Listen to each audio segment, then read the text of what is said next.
पहिरियां असां order of the operations यानी फंक्शन्स खे करण जी तरतीब जे बारे में पढ़ियो हुयोसीं। हाणे हीअ असां वटि हिकिड़ी वॾी इक्वेशन आहे जंहिंमें खोड़ सारा फंक्शन्स मानी जोड़, कट, वंड, ज़रब ऐं ॾिंगियूं यानी पेरेंथीसिस बि आहिनि।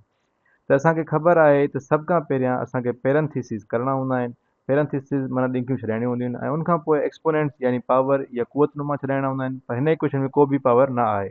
उनखां पोइ मल्टीप्लिकेशन माना ज़रब ऐं डिवीजन ऐं उनखां पोइ एडिशन ऐं सब्ट्रैक्शन माना जोड़ ऐं कट। त इहो तरीक़ेकार आहे, इहा तरतीब आहे, इन तरतीब सां असांखे शयूं हल करणियूं हूंदियूं आहिनि। हाणे असां हिन पंहिंजी इक्वेशन में ॾिसूं त असां वटि ॿ पेरेंथीसिस यानी ॿ ॾिंगियूं आहिनि। हिकिड़ी वॾी ॾिंगी आहे ऐं उन वॾी ॾिंगीअ जे अंदरि हिकु नंढी ॾिंगी आहे। त वॾी ॾिंगीअ खे मां हिकिड़ो रंग करे छॾियां थो ऐं उनखां पोइ नंढी ॾिंगीअ खे मां हेॾो रंग करे छॾियां थो त जीअं असांजी सुञाणप थी वञे। हाणे वॾी ॾिंगीअ खे छॾाइण जे लाइ असांखे लाज़िम आहे त असांखे पहिरियां नंढी ॾिंगी खे छॾाइणो पवंदो ऐं नंढी ॾिंगी खे छॾाईंदासीं त पोइ ई असांजी जेका इहा पूरी वॾी ॾिंगी आहे इहा सॉल्व थींदी ऐं असांखे को इन मां हल निकिरंदो। त अचो नंढी ॾिंगीअ खे हल था कयूं। त नंढी ॾिंगीअ में अंदरि आहे 5 कट 2। त 5 मां अगरि असां 2 खे कट कयूं त असांखे मिलंदो 3। बिल्कुलु। त हाणे असां वॾी ॾिंगीअ जा ॿिया अंग खणूं त हिन में आहे 7 ऐं 7 में जोड़ थियल आहिनि 3। त माना 7 ऐं जोड़ 3 ऐं उनखे ज़रब करिणो आहे वरी 3 सां। त इहा असांजी हिकिड़ी जेका नंढी ॾिंगी आहे उहा सॉल्व थी वेंदी ऐं सिर्फ़ु हिकिड़ी ई ॾिंगी बचंदी। हाणे असां वटि जेका बक़ाया शयूं आहिनि उन्हनि खे हेठि था रखूं।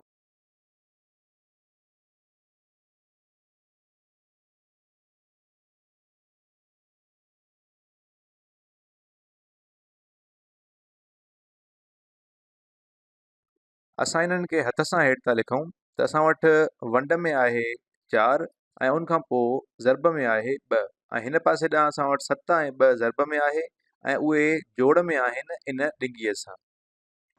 हाणे असां वटि जेका इहा इक्वेशन बची आहे इन में अञा बि हिकिड़ी ॾिंगी मौजूदु आहे ऐं हमेशह असांखे यादि रखिणो आहे त इहो जेको पेमडास वारो उसूल आहे इन हिसाब सां पहिरियां असांखे ॾिंगीअ खे हल करणो हूंदो आहे। त हाणे असां वटि जेका ॾिंगी आहे उन ॾिंगीअ में अंदरि 3 शयूं आहिनि, 7 जोड़ 3 ज़रबिया 3। हाणे पहिरियां छा कजे त असां वटि जेको उसूल आहे उन मुताबिक़ ॾिंगीअ में अंदरि अगरि असां अची विया आहियूं त उहो साॻियो ई उसूल अॻिते थींदो त एक्सपोनेंट हिन में पावर को बि न आहे। त पहिरियां असांखे छा करिणो पवंदो, पहिरियां असांखे ज़रब छॾाइणी हूंदी ऐं उन खां पोइ असांखे जोड़ छॾाइणी हूंदी। त असां वटि ज़रब वारा 2 अंग आहिनि। 2 अंग कहिड़ा आहिनि, 3 ज़रब 3। हाणे इहे 2 जेके ज़रब अंग आहिनि इहे पहिरियां छॾाइणा आहिनि ऐं 7 बाद में जोड़ करिणो आहे। त 7 खे असां उअं ई लिखंदासीं ऐं 3 खे असां 3 सां ज़रब करे छॾींदासीं त असांखे छा मिलंदो 9। त इहा ॾिंगी असांजी वापसि ओड़ी जो ओड़ी उते ई रहंदी छो त इहा अञा ख़तमु न थी आहे। ऐं उनखां पोइ साॻा ई अंग जेका आहिनि बक़ाया 7 ज़रब 2 ऐं जोड़ ॾिंगी वंडिया 4 ऐं ज़रब 2। त उहे मां साॻा ऐं साॻा उअं ई लिखां थो। हाणे अचो हिन ॾिंगीअ खे वरी हल कयूं ऐं हिन उसूलनि मुताबिक़ ही हल थींदो। हाणे सिर्फ़ु असां वटि छा बचियो आहे, हाणे सिर्फ़ु असां वटि जोड़ बची आहे। त जोड़ तमामु आसानु आहे। 7 जोड़ 9 असां वटि 16 बचियो ऐं बाक़ी जेके अंग आहिनि उहे उअं ई लिखूं था। 7 ज़रबिया 2 जोड़ 16 वंडिया 4 वरी उनखां पोइ ज़रब 2 सां। हाणे असां वटि का बि ॾिंगी, को बि पावर ऐं का बि अहिड़ी शइ न बची आहे जेका वंड ऐं ज़रब खां मथे हुजे ऐं पहिरियां करणी हुजे। हाणे अचो त ॾिसूं असां वटि ज़रब ऐं वंड वारा कहिड़ा कहिड़ा अदद आहिनि। हिकु त असां वटि इहो आहे त 7 ज़रबिया 2। उनखां अलावा 16 वंडिया 4 इहा हिकिड़ी असां वटि वंड आहे ऐं ॿियो 4 ज़रब 2। त इहा असां वटि हिकिड़ी ॿी ज़रब आहे। पर जोड़ वारो जेको हिसाबु आहे उहो असां हाली छॾियूं था, उहो असां बाद में कंदासीं। त पहिरियों कयूं था 7 ज़रबिया 2, तंहिंजो जवाबु ईंदो 14 ऐं उनखां पोइ जोड़ वारो जेको हिसाबु आहे उहो असां बाद में कंदासीं छो त पहिरियां असांखे वंड ऐं ज़रब करणी हूंदी आहे त उहो उअं ई रखूं था। हाणे सुवालु इहो आहे त हीअ असां वटि वंड बि आहे ऐं ज़रब बि आहे त पहिरियां छा कजे।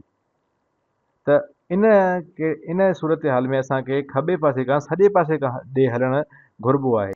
त खॿे पासे असां वटि 16 आहे ऐं 16 वंड थियल आहे 4 सां। त पहिरियां असांखे 16 खे 4 सां वंड करिणो आहे ऐं उनखां पोइ असां वटि जेको अदद बचे उनखे ज़रब करिणो आहे 2 सां खॿे खां सॼे ॾे हलण जे लाइ।